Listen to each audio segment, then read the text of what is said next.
بسم اللہ الرحمن الرحیم۔ السلام علیکم، آپ دیکھ رہے ہیں الف نیوز اور میں ہوں آپ کے ساتھ ماجد علی۔ شامل کرتے ہیں آج کی ہیڈ لائن۔ امریکہ اور متحدہ عرب امارات کے درمیان بڑی عسکری ڈیل کا فیصلہ ہو گیا۔ چین کا بھارت کے مزید 8 کلومیٹر علاقے پر قبضہ۔ نئے سعودی نوٹ پر دنیا کا نقشہ، پاکستانی علاقوں کو نقشے میں نہ دکھانے پر خوشیاں مناتا ہوا بھارت شدید برہم، نقشے میں مودی سرکار سے بھی ہاتھ ہو گیا۔ وزیر اعظم عمران خان نے نبی کریم صلی اللہ علیہ وسلم کی شان میں گستاخی کے خلاف مہم کی قیادت کرنے کا اعلان۔ کل سے دنیا بھر کے مسلمان عمرے کی سعادت حاصل کریں گے۔ امریکی صدارتی مارکے میں 2 دن باقی، ٹرمپ کے مقابلے میں جو بائیڈن کو سبقت حاصل۔ ترکی اور یونان میں زلزلہ، بڑی تعداد میں افراد چل بسے، پاکستان کی جانب سے بھرپور ساتھ دینے کا اعلان۔ مقبوضہ وادی میں نئے اراضی قوانین کے خلاف کشمیری سراپا احتجاج۔ روس کا انٹرسیپٹر میزائل کا کامیاب تجربہ۔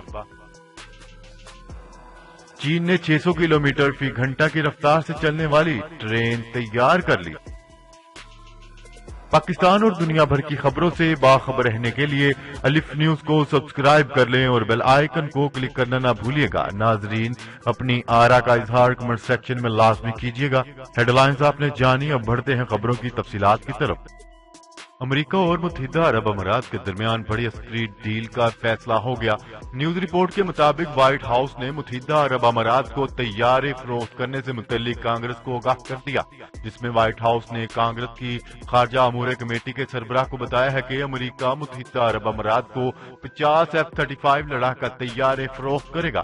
خارجہ امور کمیٹی کے سربراہ ڈیموکریٹک کانگریس رکن نے امریکی حکومت کے فیصلے پر سوال اٹھاتے ہوئے کہا ہے کہ حکومت کا یہ اقدام خلیج میں عسکری توازن کو تبدیل کرے گا اور اس سے اسرائیلی عسکری برتری پر بھی فرق پڑے گا۔ خارجہ امور کمیٹی کے سربراہ نے کانگریس سے مطالبہ کیا ہے کہ طیاروں کی فروخت کا بغور جائزہ لیا جائے، کیونکہ F-35 لڑاکا طیارے جاسوسی کی سطح پر ایک گیم چینجر ہے اور جلد بازی میں طیاروں کی فروخت کسی کے مفاد میں نہیں ہے، جبکہ UAE کو طیاروں کی فروخت میں یقینی بنایا جائے کہ اسرائیل کی معیاری فوجی برتری برقرار رہے گی۔ خبر کے اگلے حصے میں بات کرتے ہیں۔ بی جے پی کے سابق رکن پارلیمنٹ نے انکشاف کرتے ہوئے کہا ہے کہ چین نے پینگونگ لیک کے علاقے میں مزید 8 کلومیٹر کے علاقے سے بھارتی فوج کو نکال باہر کر کے قبضہ جما لیا۔ نجی ٹی وی رپورٹ کے مطابق بی جے پی سابق رہنما نے بھارتی اخبار سے گفتگو کے دوران کہا ہے کہ لداخ کے مقام پر بھارت اور چین کے مابین صورتحال انتہائی کشیدہ ہے۔ ان کا کہنا تھا کہ چینی فوج نے بھارت کے مزید 8 کلومیٹر علاقے پر قبضہ جما لیا ہے، جبکہ بھارتی فوج کے ہاتھ سے 2 انتہائی اہم پوزیشنز بھی نکل چکی ہیں۔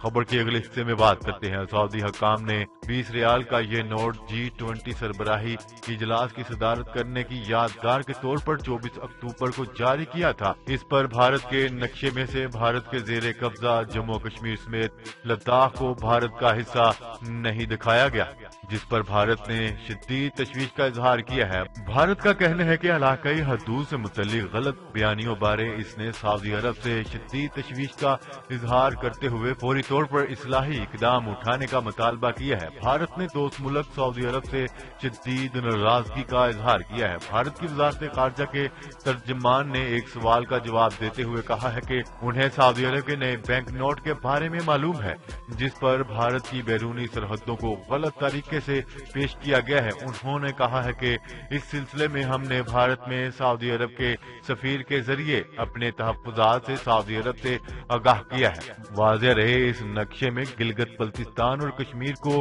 پاکستان کے حصے کے طور پر نہیں دکھایا گیا، بلکہ ان کو آزاد علاقے کے طور پر دکھایا گیا ہے۔ اس نقشے میں پاکستان اور آزاد کشمیر گلگت بلتستان کے مابین ایک سرحد دکھائی دیتی ہے، جس میں پورے خطے کو ایک آزاد خطے کی حیثیت سے دکھایا گیا ہے۔ ابھی تک حکومت پاکستان کی جانب سے اس معاملے پر کوئی باضابطہ رد عمل نہیں دکھایا گیا۔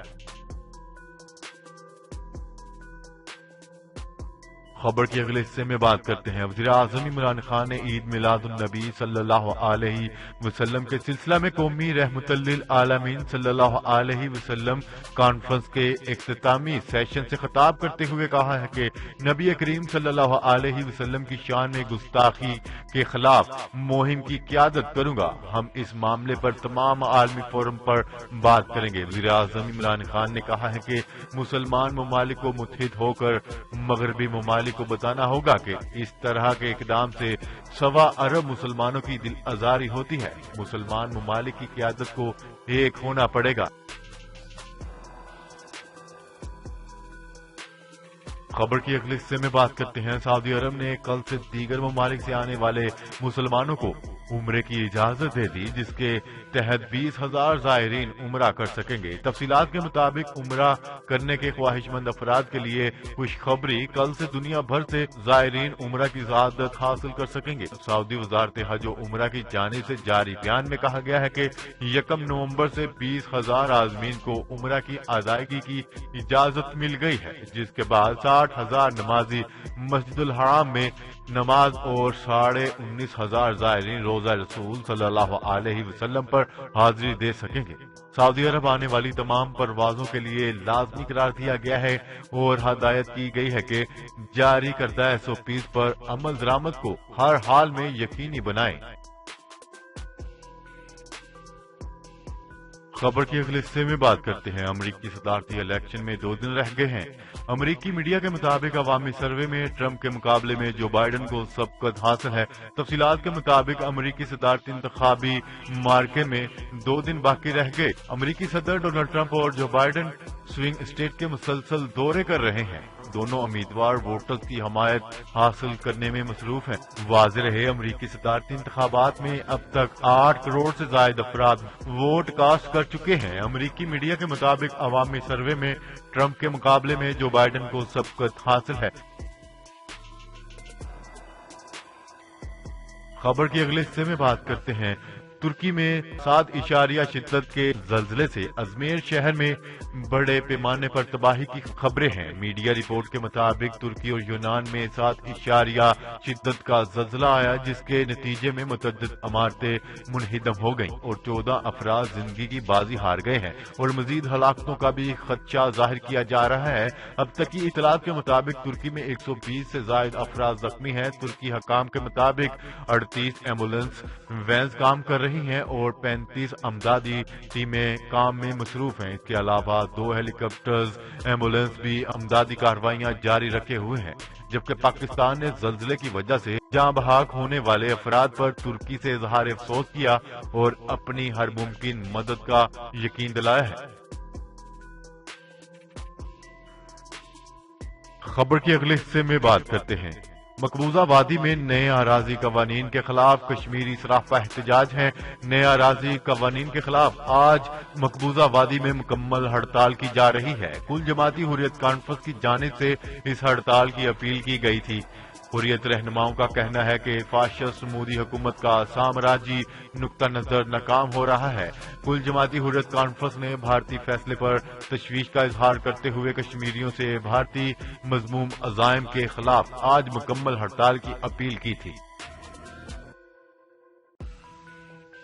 خبر کے اگلے حصے میں بات کرتے ہیں روسی وزارت دفاع نے اعلان کیا ہے کہ روس کے ایروسپیس فورس نے قازقستان کے سریشگن گراؤنڈ میں ملک کے اینٹی بیلسٹک میزائل ABM کے دفاعی نظام کے ایک نئے میزائل کا کامیابی کے ساتھ تجربہ کر لیا. وزارت دفاع کی جانب سے جاری کردہ بیان میں کہا گیا ہے کہ ABM سسٹم کے نئے انٹرسیپٹر میزائل نے متعدد تجربات میں اپنی صلاحیتوں کو ثابت کیا اور اہل سے طے شدہ تصویراتی ہدف کو کامیابی کے ساتھ نشانہ بنایا ہے.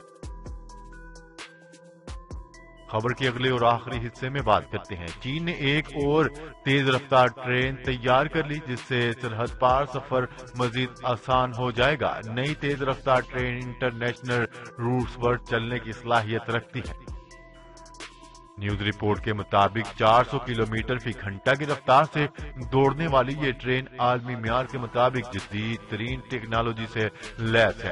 چینی حکام کے مطابق بیرون ملک جانے والے ریلوے مسافروں کو سرحد پر اب ٹرین تبدیلی کے جھنجھٹ سے نہیں گزرنا پڑے گا۔ جی تو ناظرین، آج کے لیے اتنا ہی۔ مزید خبریں لے کر بہت جلد آپ کی خدمت میں حاضر ہوں گے، تب تک کے لیے اپنا خیال رکھیے گا۔ اللہ نگہبان۔ پاکستان زندہ باد، پاکستان آرمی پائندہ باد۔